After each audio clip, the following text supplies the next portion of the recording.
There was once an old fisherman who, in over 40 years of fishing, never caught a fish.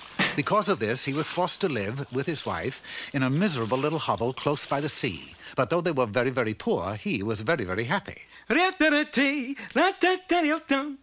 being so very, very poor made his wife very, very unhappy. No money, no food, no nothing. Just a kooky husband. Then, one day, as the fisherman sat mending his nets... Oh,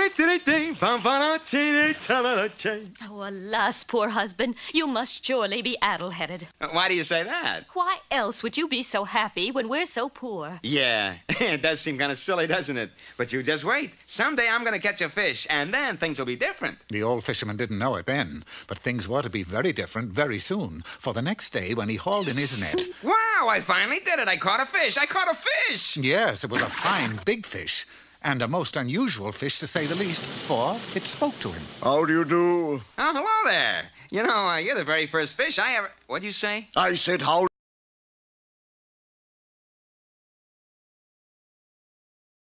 Talk, that's why. But I can, and I'm asking you, please, let me go. The fish pleaded so hard, and the fisherman was so shocked at hearing the fish talk that he did let him go. Then that evening, when he returned to his hovel... Catch any fish? Yeah, nice big fat one, but I let him go. Let him go? Why? He asked me to. Oh, well, as long as he... What? The fish asked you to let him go? Yeah. Certain now that her poor husband was more...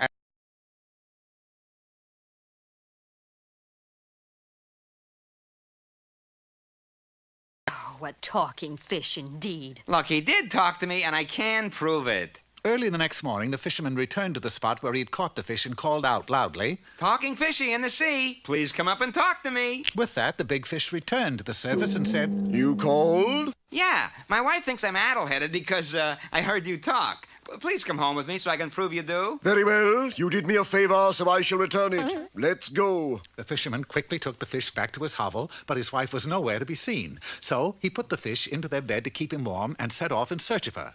A short time later, the wife, who had been out collecting seashells by the seashore, returned, and seeing what she thought to be her husband in the bed... Lazy lout, what are you doing in bed? You should be out fishing. I beg your pardon, madam, but I am not your husband. I am really... A talking fish. That is correct, madam. Eek! The poor woman's hair stood on end. Then, 2 hours later, when the fisherman finally coaxed his wife down off of the roof... Yeah, now you see, dear, the fish did talk. Okay, but get him out of here. Ah, but the fish, who, of course, had never been in a soft, warm bed before, liked it so much that he said... Oh, please don't throw me back into that cold, old ocean. Let me stay. No, I refuse to have a talking fish in my bed. Oh, let me stay. I will grant you 3 wishes. Oh, boy, 3 wishes. Hey, that could make us rich. The wife was delighted at the prospect of being rich and agreed to let the fish stay. Then they set about the task of making their first wish. Now, a talking fish is something you don't see every day. So, why don't we wish for a big theater so we can make people pay to hear him? So be it, number 1. The wish was granted, and they suddenly found themselves owners of the largest theater in the village. Now what? That's easy. Now we've got to wish for lots of tickets to sell. So be it, number 2.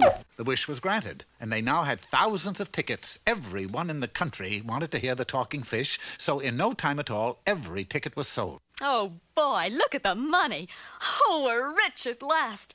We still have another wish coming, so let's use it. For what? Who cares? Anything. No, we better save it. He's right. After all, it is your last wish. Now, you stay out of this. Let's use it. Save it. But I think Use it. Save it. Use it. I wish you'd shut up. So be it, number 3. Oops, I goofed. The third and last wish was granted, and the fish was never to speak again. Of course, the audience demanded their money back, and the fisherman and his wife were run out of town as frauds.